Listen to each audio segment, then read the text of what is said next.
Lui, cet homme-là, n'avait jamais vu la lumière du jour. Jésus vient révéler, maintenant, je vais te faire voir une autre lumière, c'est celle du royaume de Dieu. C'est-à-dire, suis-moi, je suis moi la lumière et la vie. Qui me suit ne marche pas dans les ténèbres. Un autre exemple.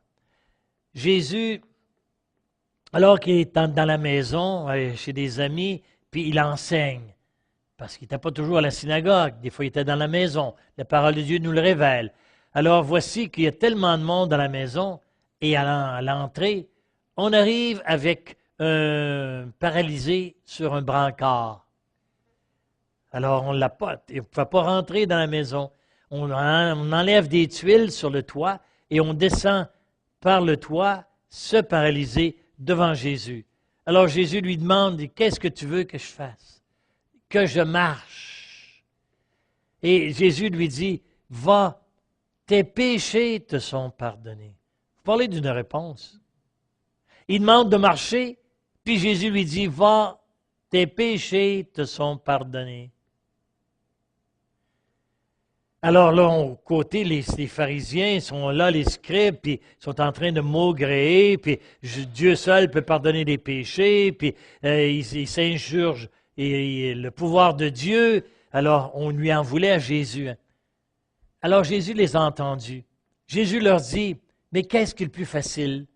De dire, va, tes péchés te sont pardonnés, ou de dire, prends ton grand bât et marche.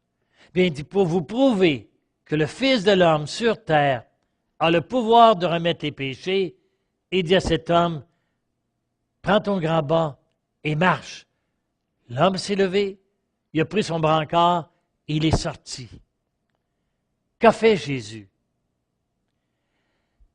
Il demande l'homme d'être délivré de sa paralysie. Jésus dit, va, tes péchés te sont pardonnés. Ce qui paralyse un être humain, c'est le péché. Alors Jésus vient lui pardonner ses péchés. Jésus vient, on pourrait dire, le libérer de sa paralysie que sont ses péchés. Avant d'enlever sa paralysie physique, Jésus enlève sa paralysie du cœur, il lui enlève ses péchés. Cet homme-là, il a marché, mais il est mort.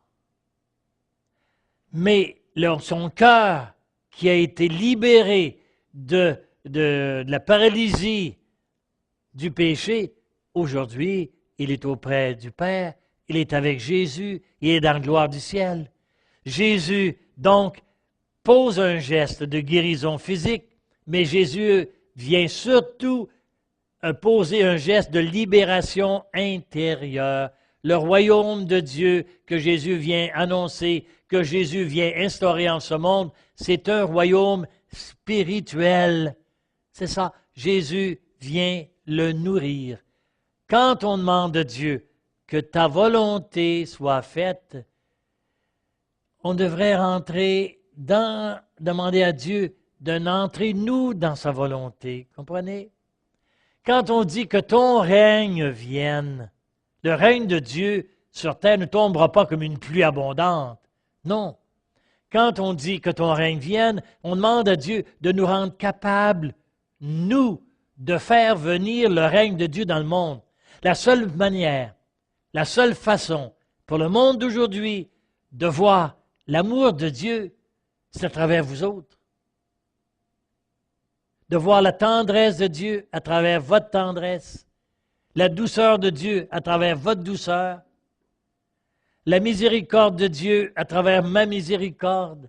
C'est à travers des gestes humains que les gens vont découvrir l'amour de Dieu pour son peuple. Maintenant, on ne voit plus Jésus. On ne le voit pas de nos yeux de chair. Il a vécu un temps à Nazareth, en Galilée, ensuite de ça à Jérusalem. Alors, il a vécu un temps là-bas. Mais ce temps-là est terminé. Mais pour autant, quand Jésus dit « Je suis avec vous tous les jours jusqu'à la fin des temps », c'est à travers vous autres, c'est à travers moi qu'il se fait voir, qu'il se manifeste et qu'il opère ainsi encore la venue de son royaume en ce monde.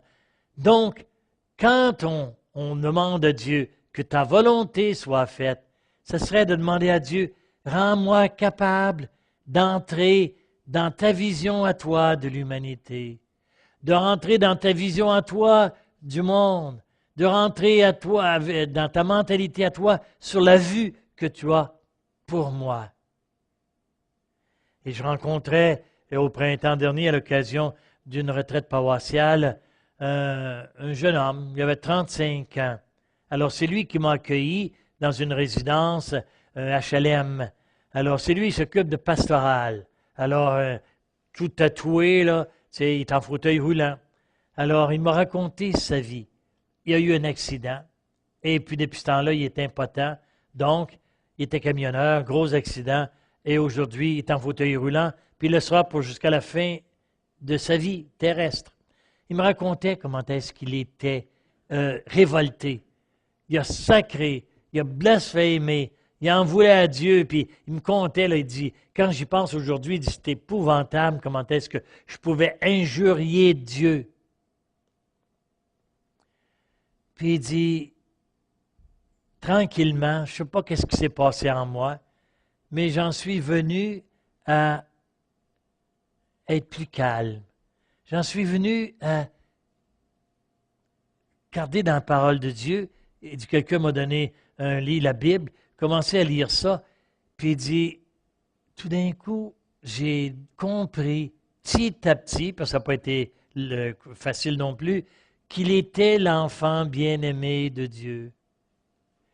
Puis il y avait là, quand il a commencé à être, on pourrait dire, un peu plus en contact avec Dieu, là, il lui a demandé sa guérison, hein, qu'il ne puisse plus être en fauteuil roulant, mais bien continuer son travail.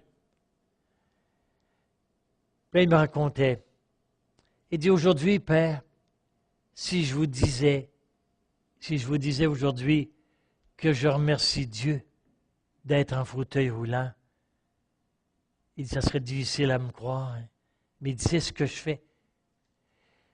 Il dit, j'aide les gens qui sont dans ce HLM, je les aide, je m'occupe de pastoral. Il dit, avant ça, il dit, j'étais un païen, j'étais, il dit, un bandit, j'ai tout fait dans ma vie. Puis il dit, là, j'ai découvert Dieu. Puis il dit, je le dis, puis je le manifeste aux autres. Il dit, je suis rendu que je dis à Dieu, garde-moi en fauteuil roulant. C'est là qui est ma vie. C'est là qui est ma vie. Puis il dit, une vie remplie. Ça, ce sont toujours des images de notre Dieu pour nous. J'ai vu Dieu. J'ai vu Dieu aussi. Cet hiver, j'étais sur les plaines d'Abraham. Alors, une belle journée. Alors, je marchais, là. Il y avait neigé, puis il y avait un beau soleil, comme on avait après-midi, et des nuages. Puis il y avait une jeune maman qui avait un traîneau. Et puis, sur son traîneau, elle avait son petit bébé, pas âgé. Et la maman faisait 3 pas, 4 pas en avant, puis tout de suite, elle se retournait, puis elle regardait son petit. Elle faisait 3, 4 pas, elle se retournait, puis elle regardait toujours son petit. Si c'était pas tombé, si était correct, si ses couvertures et son visage était bien couvert. Et je la regardais aller. Je marchais derrière elle. Peut-être que c'est beau. J'ai vu en elle le visage de Dieu. Le visage de Dieu. Voyez-vous, là, la maman, pour qui son enfant est si précieux, elle a l'œil constamment sur son enfant. Et quand Dieu me dit, tu es précieux plus que la prunelle de mon œil. Et le psaume qui dit, Dieu dit, mon œil veillera sur toi. Le Seigneur a jeté les yeux sur la pauvreté de sa servante. Le Seigneur nous regarde, mais malheureusement, c'est pas ça qu'on entendait quand on était plus jeune. Quelle tristesse! Quand on nous disait, si tu es dans un appartement, il fait noir, tu es tout seul, tu fais un péché. Tu as entendu, c'était le péché sexuel. Qu'est-ce que vous voulez faire d'autre chose, tout seul? Puis en plus de ça, c'était le seul péché qui existait. Hein. Alors donc, c'est un œil de Dieu là, qui essayait de nous prendre en défaut, qui essayait de nous prendre, là, de dire, bon, on est fautif, Mais non, c'est l'œil tendre, c'est l'œil amoureux, c'est l'œil, on pourrait dire, protecteur de la maman sur son enfant, sur son petit, que j'ai vu cet après-midi-là sur les plaines d'Abraham. J'ai vu Dieu qui me regarde, moi, son enfant, tous les jours. Et j'ai la joie de vous dire, là, chaque matin, quand je me lève et que je me mets assis sur le bord de mon lit, là, tout de suite, je remercie Dieu pour la vie que j'ai reçue, puis je remercie Dieu pour son amour. Il m'aime.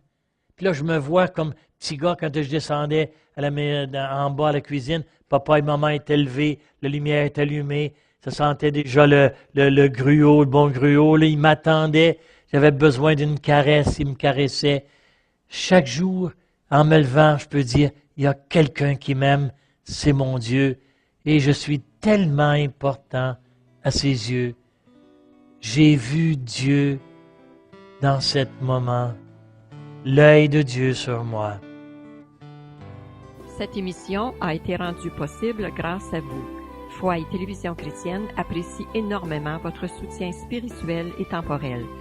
Si vous ne faites pas encore partie du réseau de soutien de Foi et Télévision chrétienne, nous vous invitons à faire parvenir votre contribution à l'adresse indiquée à l'écran. Que le Seigneur, qui ne se laisse pas vaincre en générosité, vous le rende au centuple.